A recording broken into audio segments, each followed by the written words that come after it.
Well, what are the new trends on the market? Bronwyn Williams is a trend analyst and she joins me now in studio to tell us about the next big thing. Thanks for giving us some of your Sunday.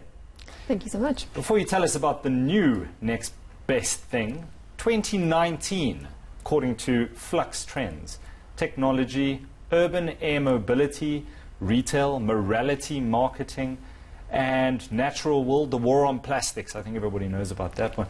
What is urban air mobility? Why did I seem to miss this trend? What is that? Well, urban air mobility really speaks to how at a global level, not yet here in South Africa, we're starting to see countries making serious plans to get more commuters into the skies. So it's being led by players like your Ubers with their Uber Elevate campaign, but you're starting to see very big conferences organized by the EU, for example, where city planners and national planners are really seriously looking about how do you deal with air traffic control at that level. And then, of course, last year we had Heathrow almost being shut down by the swarm of drones by the Extinction Rebellion crowd who didn't want planes to take off from the airport. So air as a concept is definitely gaining more traction. The war on plastic, I think everybody knows that. Every time you go to the gym at your Kauai, are you sure you want that straw? Is the question a lot of South Africans should be asking themselves. That was a big one on the radar. It was a big one, absolutely. The war on plastics is something we do have to take cognizance of.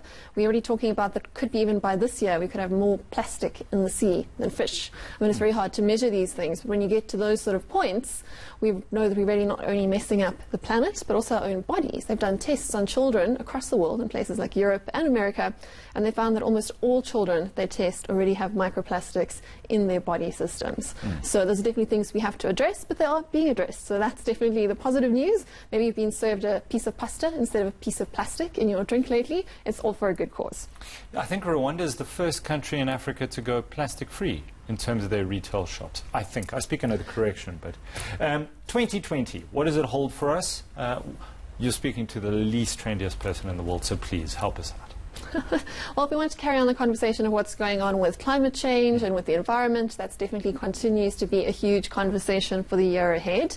And it moves beyond Greta and her escapades across the globe. Yes. And it gets very much into the fact that we are seeing, as you mentioned, countries in Africa banning plastic bags. In Kenya, you can get fined a large sum of money for just carrying a plastic bag. Or if you don't pay the fine, you can actually go to jail for it. So people are starting to take this very, very seriously, as we should.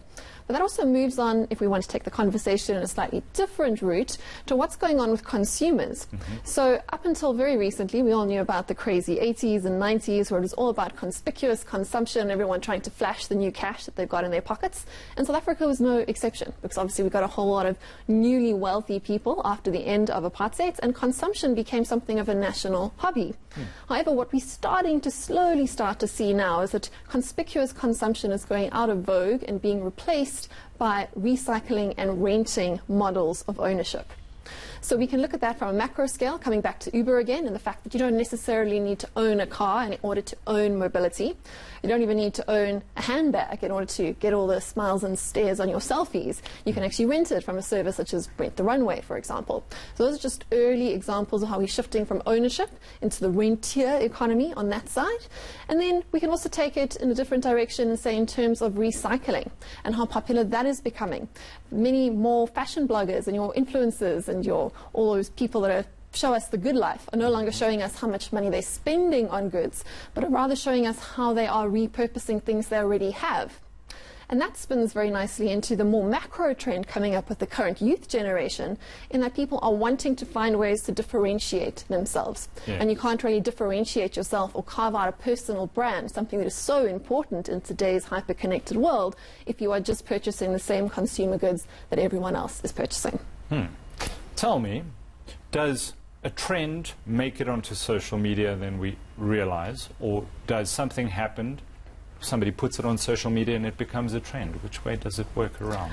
It works in both regards. It could be a push or a pull effect. But what we really do at our office at Flux Trend is see what is going on around the world that perhaps South Africans haven't cottoned onto yet. So that's really the sort of the role we play in the business ecosystem here in South Africa. We try to get people ahead of the curve, because there's things going on in Dubai, there's things going on in the Middle East, there's things going on in Australia. Trends and social movements, which is really something we focus on, that have not necessarily had their impact on the South African business landscape yet. Lastly, fashion trends, anything to look out for? Well, on fashion trends, it's funny you speak of that, we could go onto the emerging trend of anti-surveillance fashion. So this is something that we started to see popping up in places like Hong Kong, where the protesters started wearing masks in order to avoid ubiquitous social surveillance from the lampposts even. Everything is surveilled in some of those more totalitarian Asian states. And from there, we saw people not just using masks to hide their identity, but also to become a new way to actually talk about their identity.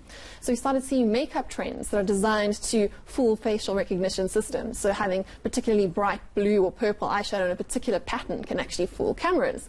And same with clothing, that can actually turn, say, your jacket into a living Faraday cage, so that once your gadgets are inside your pockets, no one can track where you are, no one can send you advertising, and your government or your debtors or creditors can't find out where you are either. Bronwyn Williams, thank you so much. The biggest trends to look out for in 2020. Thanks for coming in.